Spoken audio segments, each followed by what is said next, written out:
आप सभी का हमारे चैनल में एक बार फिर से बहुत बहुत स्वागत है। और आज हम उषा प्रियमवदा जी की बहुत ही चर्चित कहानी वापसी के बारे में चर्चा करने वाले हैं। इस कहानी के कुछ प्रमुख पात्र, गौण पात्र और कुछ सहायक पात्र भी हैं जिन्हें हम जान लेते हैं। जानने से हमें फायदा ये होगा कि ये कहानी हमें ज़्यादा समझ में आएगी और जल्दी समझ में आएगी। आपको एक बात पहले ही बतलाना चाहता हूँ कि कहानी को जब तक आप शुरू से लेकर अंत तक नहीं सुनिएगा तब तक आपको ये कहानी समझ में बिल्कुल नहीं आने वाली है। इसलिए मैं रिक्वेस्ट करता हूँ कि ये कहानी को आप पूरा देखें।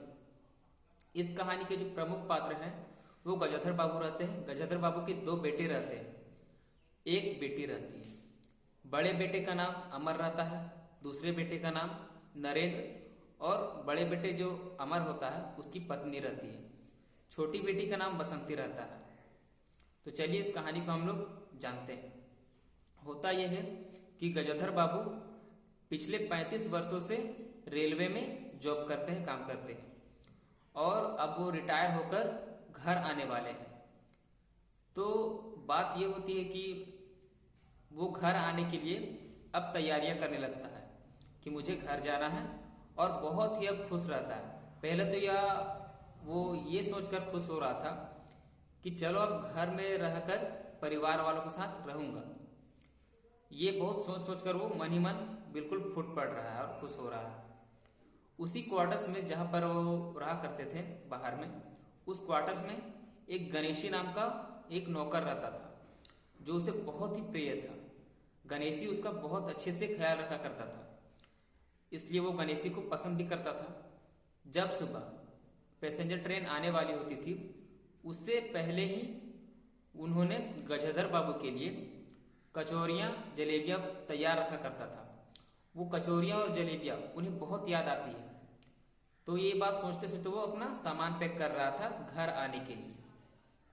उन्होंने बोला गणेशी से कि गणेशी ऐसा करो कि तुम अपनी बेटी का शादी इसी माघ में या फिर पूस में करवा दो, ठीक रहेगा। कहता है कि आप तो चले जा रहे हैं मालिक, अगर आप होते तो मेरी कुछ मदद हो जाती, इसलिए आप तो चले जा रहे हैं, अब तो कोई बात है नहीं, और आपको जाना भी चाहिए क्योंकि आप 35 वर्ष से घर से बाहर रहे हैं, इसलिए आप जाइए और परिवार का सुख आप भोगिए। अब वो जाने के लिए तैयार हो जाता है और घर से निकल जाते हैं। घर से जैसे ही निकलते हैं और अपना घर जब जैसे पहुंचते हैं तो देखता है कि उनके छोटे बेटे नरेंद्र आईने के सामने खड़े होकर मानो कि वो रात में कोई फिल्म देखा हो और उसी की तरह खड़ा होकर उस आईने में देख रहा था और कमर में हाथ रखकर देख रहा था। उसकी छोटी बेटी जो कि बसंती उसको देखकर पूरा खिलखिलाकर हंस रही थी, और उनकी बहू जो होती है वो बिना पल्लू लिए दुपट्टा लिए मानो कि उन्हें कोई फर्क ही नहीं पड़ रहा कि घर में कोई है भी या नहीं भी।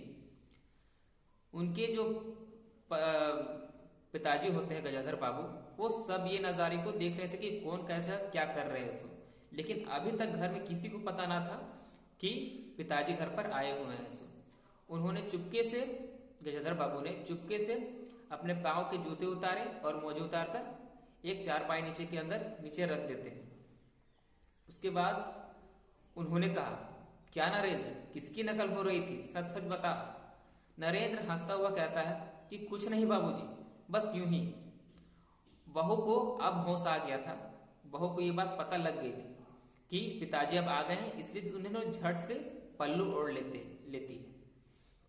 उसके बाद वहां पर सभी चाय बैठकर पीने लगते हैं और कहा कि क्यों नरेंद्र, तुम्हारी माता जी कहाँ हैं, कि उनका पूजा पाठ अभी चलते हैं या फिर खत्म हो चुकी है, तो बुलाओ भाई, कहो कि पिताजी आए हैं, चाय मांग रहे हैं। बसंती बिना कुछ सोचे समझे झटपट वहां से उठती है और गजाधर बाबू अपने पिताजी के लिए चाय लेकर आती है। चाय जैसे ही लाती है गजाधर बाबू एक दो बार ही पीते हैं चाय, और कहता है गजाधर बाबू कि चाय तो आज कुछ फीकी लग रही है। बसंती कहती है, ऐसा करता हूँ बाबूजी कि आपके लिए शक्कर ले आती हूँ। कहा कि छोड़ दो, अब तुम्हारी मम्मी जब आएगी तब मैं उसी से ही चाय पीऊंगा, उसी को दोबारा बनवाने के लिए कहूंगा। होता यह है कि अब गजाधर बाबू को पिछले 35 वर्ष से बाहर में रह रहे हैं, तो घर में उनके लिए कोई प्रबंध न था। सोचिए कि जो लगभग पिछले 35 वर्ष से घर से बाहर रह रहे हैं, मानो वो कभी आए तो लगता है कि मेहमान ही एक आया हुआ है। अमर के ससुराल से या फिर गजाधर बाबू कभी भी आ जाते अपने घर तो उन्हें एक मेहमान की तरह घर में आसरा मिलता था। जिस प्रकार घर के मेहमानों को वहां पर आसरा मिलता था, उसी प्रकार आज गजाधर बाबू को भी जगह मिल चुकी थी। उनके यहाँ 3-4 रूम ही थे। पहला कमरा में तो रसोई था, दूसरे कमरे में अमर अपना अड्डा जमाया हुआ था और उसके कुछ दोस्त रहते थे, उनकी पत्नियां भी रहती थी कभी कभार। और फिर नरेंद्र और बसंती का कुछ ठिकाना न था, इधर उधर रह लेता था। बीच में एक बरामदा रहता था जो कि बैठक रूम था। वहां पर कुर्सियां सजा कर रखी हुई थी। तो वहीं पर जो होता है बहुत ही सकरा जगह होता है, बहुत ही कम जगह होता है। उसी जगह में कुर्सियों को साइड कर कर एक चारपाई जबरदस्ती उस पर घुसा दी जाती है और वहीं पर गजाधर बाबू को जगह मिल जाती है। गजाधर बाबू को उतना अच्छा ना लगता था, लेकिन करता भी तो क्या करता, वो अभी अभी ही आया था। अब वो कुछ दिन रहे, उसके बाद ना यहाँ पर फिर रहने का वो इंतजाम करे, इसलिए गजाधर बाबू ने कुछ कहा नहीं। उसका मन वहां पर घुटता था। उन्हें रह रह कर वो बातें वहां की याद आ रही थी कि मैं सरकारी क्वार्टर्स में रहता था, रेलवे क्वार्टर्स में रहता था, तब वहां पर कितनी खुशियां थी। रेलों की चलती फिरती आवाजें मानो किसी गीत की तरह लग रही थी। गणेशी का सुबह सुबह उठ जाना, उसे उठाना और उसे चाय देना गर्मा गर्म, और वहां की चाय तो इतनी अच्छी लगती थी कि मानो कि गिलास पूरा भर कर देते थे। उस पर मलाई और शक्कर की तो बात ही ना पूछो। ये बात मन में गजाधर बाबू सोच रहे थे कि ऐसे ऐसे वहां पर हमारे साथ हो रहा था, जो कि बहुत अच्छा लग रहा था। पर यहाँ एक बात उसके विपरीत हो रहा है। ना घर में उसके साथ कोई अच्छा से बात करता है, खास करके अमर। जब गजाधर बाबू यहाँ पर नहीं रहते थे तो अमर घर का मालिक बना हुआ बैठा था। छोटा बेटा नरेंद्र अपने ही मन से जिंदगी जी रहा था। उसकी बेटी जो थी बसंती, वो बगल में शीला के घर घंटों रहा करती थी और उसके घर में बड़े बड़े लड़के भी रहा करते थे। इसलिए उनकी माता जी को, यानी कि गजाधर बाबू की जो पत्नी थी, उन्हें बिल्कुल अच्छा ना लगता था कि बसंती किसी के घर में इतना देर तक रहे। एक दिन होता ये था कि हुआ यह था एक दिन कि गजाधर बाबू वहां पर बैठे हुए थे, आराम से अपने आसन पर आराम से बैठे हुए थे कि बसंती वहां से तैयार होकर, घर से तैयार होकर बाहर निकलती ही जा रही थी कि गजाधर बाबू उसे टोक देते हैं कि कहाँ जा रही हो। थोड़ी सी सहम गई और डर गई बसंती कहा कि बगल में शीला के घर जा रही हूँ, वो मेरी सहेली, उसी घर में जा रही है। कहा कि कोई जरूरत नहीं है, चुपचाप घर जाओ और आराम से बैठो और बैठकर पढ़ाई करो। तुम्हें कुछ काम भी है या नहीं। बसंती बिना कुछ बोले वहां से मुंह लटकाकर वहां से चली जाती है। और जाने के बाद उन्होंने कमरा को बंद कर रखी थी। उसकी पत्नी, गजाधर की जो पत्नी होती है, उसे ये बात की जानकारी ना थी कि गजाधर बाबू उसे कुछ कहे हैं। इसलिए वो अपना रसोई घर में आराम से काम कर रही थी। अब रसोई घर से वापस जब आती है, गजाधर बाबू के पास बैठती है और कहती है कि क्या बताऊं, आजकल घर में इतने काम पड़ जाते हैं कि मुझे तो रसोई घर से निकलना भी बहुत मुश्किल जान पड़ता है।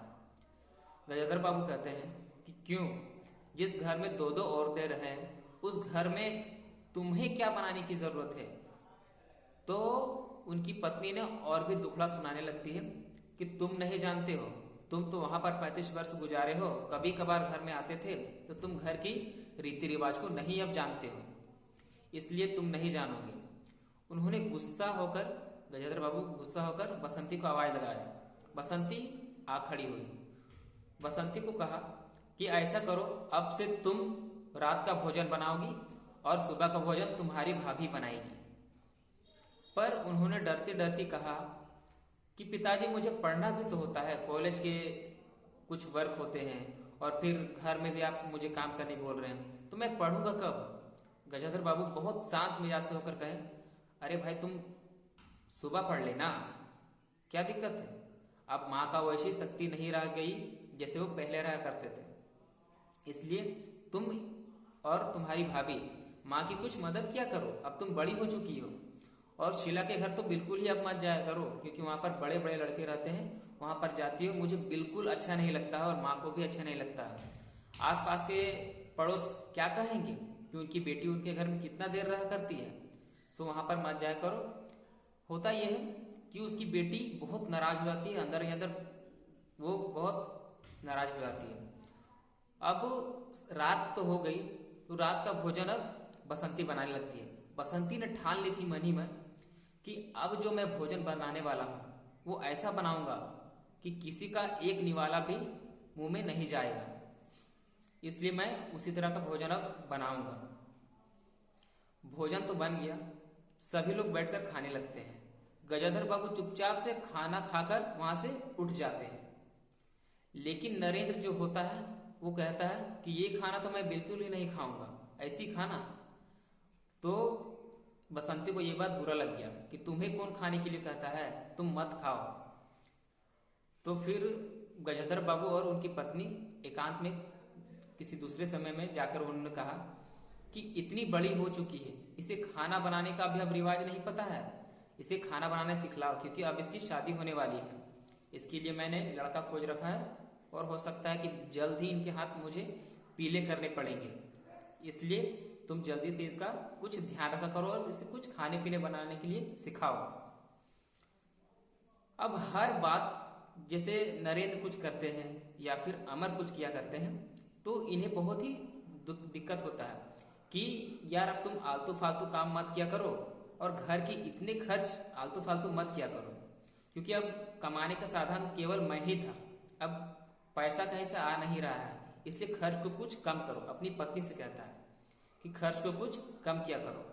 तो उसकी पत्नी ने थोड़ी सी नाराजगी जताते हुए कहती है कि किसका पेट काटूं, सभी खर्च तो वाजिब हैं, अब मन का ना पहना ना ओढ़ा, इसलिए जो चल रहा चलने दीजिए और इतना खर्च ही ठीक है।